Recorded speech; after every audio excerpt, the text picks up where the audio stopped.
Hola, ¿qué tal? Buenas tardes, mucho gusto hablar con ustedes. Bueno, estaba pensando bueno, en todos estos temas, ¿no? Analizando, y lo venimos haciendo últimamente. eh, y uno, mi mirada, ¿no? Y te la comparto, a ver cómo lo estás viendo vos. Digo, esto de un conflicto que uno estamos acostumbrados generalmente, estos conflictos entre potencias centrales, ¿no? Suelen canalizarse a través de la vía diplomática, a través de, bueno, un increscendo de tensiones, de posicionamientos. Y esto uno auguraba o podría vaticinar en la previa que, bueno, iba a ser algo así, ¿no? Pero conforme pasan los días es como hay un peldaño adicional, ¿no? Pasamos rozando una catástrofe nuclear hace algunos días, bueno, y la verdad que todo pareciera ir en sentido contrario, ¿no? Cada vez peor esto, ¿no? Sí, fue como medio raro, paradójico, ¿no? Porque había varias señales de que decían que era muy posible que se desatara la guerra, pero nadie creía realmente que Rusia iba a avanzar en ese sentido. Ujú. Y hoy ya estamos entrando, ya mañana se cumplen 2 semanas ya de enfrentamiento, la propia dinámica del conflicto lo está haciendo más engorroso, lo está haciendo más violento, lo está poniendo a Putin paradójicamente en un lugar de bastante incomodidad, que eso lo podría llevar a tomar decisiones mucho más cruentas o mucho más fuertes. Digo, hay un dato, él todavía no desplegó el poder militar real de Rusia. Ujú. Obviamente que el daño es muy fuerte, pero Rusia y la capacidad militar rusa tiene la posibilidad, si lo quisieran, de obviamente hacer un daño aún mayor del que está haciendo, que es brutal. Digo, es decir, se podría haberse conquistado, si se quiere, Kiev. Digo, es raro que todavía no hayan avanzado fuertemente. Yo creo que ahí hay una puerta abierta de negociación, es decir, en paralelo, mientras vemos este incremento de la violencia y los datos que nos llegan de allá con la víctima de civiles, por otro lado hay un incremento de la diplomacia también, un intento de muchos países, de algunos países, no muchos, que están tratando de ver si se puede acercar a alguna posición y lograr de mínimo un alto el fuego para sentarse a una mesa y tratar de poner condiciones para que ese alto el fuego se transforme finalmente en un modelo de convivencia. Ujú.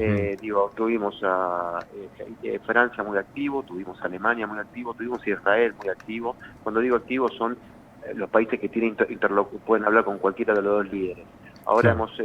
nos hemos enterado que se sumó Turquía, pero claramente creo yo que el actor principal de todo esto va a ser China. Yo creo que China es el único país que tiene la capacidad de, si se quiere, empujar a Putin, empujar a los ucranianos a ver si se puede alcanzar una salida diplomática. Ujú. No es fácil, este dato de Turquía me parece también interesante, porque Turquía es parte de la OTAN y ha tenido también una relación bastante cercana con Putin y Erdogan. Entonces, bueno, me parece que se abren dos frentes. Incremento de violencia, pero por suerte también, aunque todavía sin resultados concretos, un avance diplomático. Está esa situación claramente que tiene que ver con el reclamo o planteo territorial, por decirlo así, y esta suerte de cerco sobre Rusia, como digo, desde la óptica, desde Vladimir Putin, ¿no? Aquello de ir sembrando, por decirlo así, aliados alrededor de esa potencia mundial que es Rusia, pero al mismo tiempo está esa clave política, acaso, ¿no? De Joe Biden. También, no sé si estás viendo alguna señal de política interna también en este posicionamiento respecto a Estados Unidos, si bien, por supuesto, hay una historia respecto de este conflicto y de esos avances de esa otra potencia mundial que es Estados Unidos y cómo está buscando, bueno, sembrar con bases o tener aliados alrededor de Rusia, digo, pero bueno, venimos también de un contexto de severas críticas a la política económica de Estados Unidos, una inflación como no hubo en los últimos 30 años, una parada de medio término de mandato, un test electoral este año, digo, ¿hay alguna clave ahí también para leer lo que está sucediendo en este posicionamiento de Estados Unidos? Sí, sin duda yo creo que el posicionamiento de Estados Unidos en este conflicto tiene muchísimo que ver con la situación interna de Estados Unidos, pero sobre todo con una política que yo ya definiría de Estado, que es la Ujú. decisión de Estados Unidos de, yo lo digo, desengancharse de los conflictos, dejar de ser el ordenador del mundo como lo fue después de la Segunda Guerra Mundial. Ya lo vimos en Siria, que se retiró Obama. Trump, más allá de su retórica y demás, también tuvo esa posibilidad de sacar a las tropas. Afganistán con Biden, y ahora digo, el electorado demócrata y también el de republicano no quiere saber más con involucrarse en conflictos ajenos, mandar a sus hijos a esos conflictos. Entonces Estados Unidos por eso digo, no se movilizó y no lo va a hacer, no va a mandar soldados.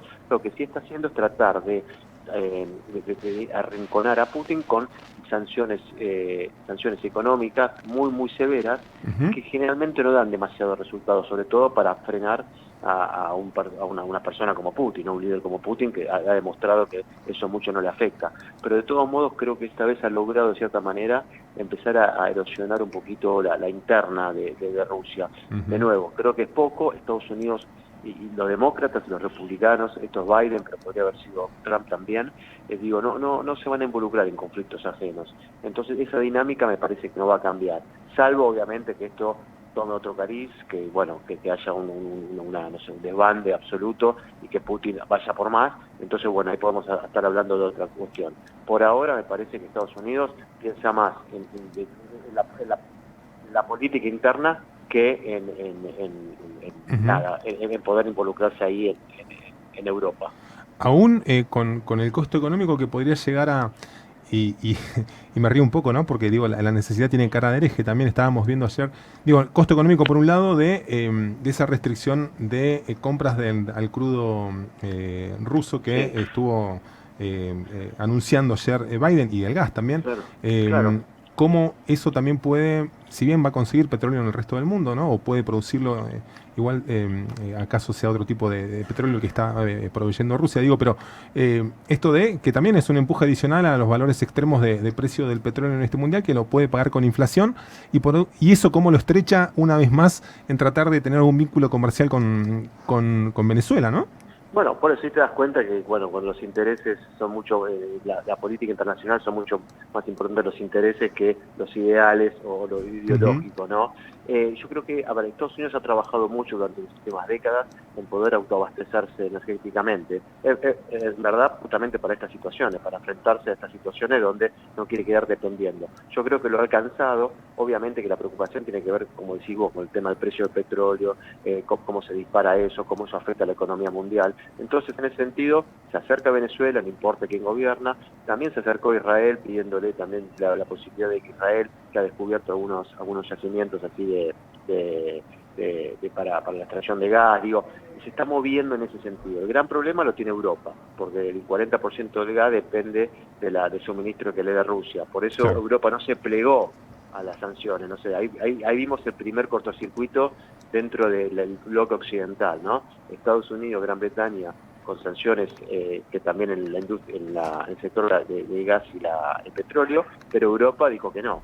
Y Putin tampoco le ha cortado el gas todavía a Europa. Entonces, ahí ves algunos pequeños movimientos que demuestran que está abierta todavía puede haber una etapa de negociaciones. Claro, claro.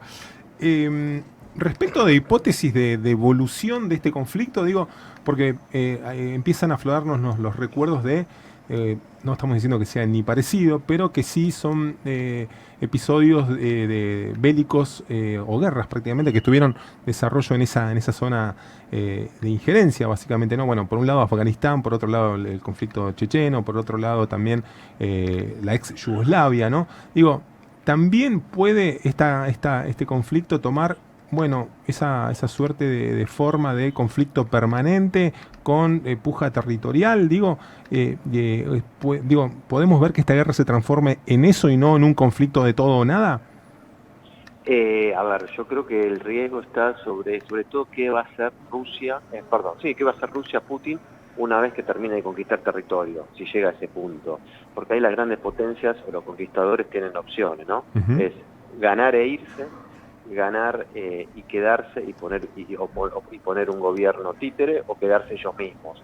Yo creo que esa opción es muy peligrosa. Ucrania es un país de más de 40 millones de habitantes con un sentimiento muy antirruso muy fuerte, sobre todo muy anti-Putin más que antirruso, muy fuerte, y yo creo que le haría la vida imposible, obviamente, si a Putin se le ocurre anexar toda Ucrania.